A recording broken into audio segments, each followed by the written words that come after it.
আমরা আবারও চলে এসেছি সেই রবিউল বাবাসির কালা ভুনা। মাশাআল্লাহ, দেখেন কত সুন্দর।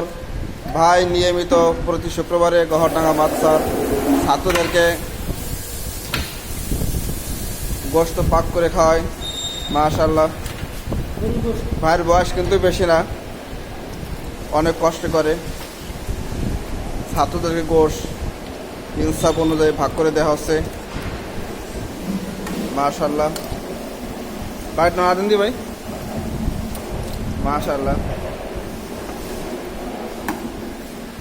এই সেই রবিউল বাবাসির কালা ভুনা। সবাই ভাইয়ের জন্য দোয়া করবেন, আল্লাহ যেন ভাইকে ভালোভাবে গহরডাঙ্গা মাদ্রাসার খেদমত করার তৌফিক দান করে এবং মন দিল ঠিক রেখে স্থির রেখে যেন গহরডাঙ্গা মাদ্রাসায় হিম্মতের সাথে কাজ করতে পারে। আসসালামু আলাইকুম।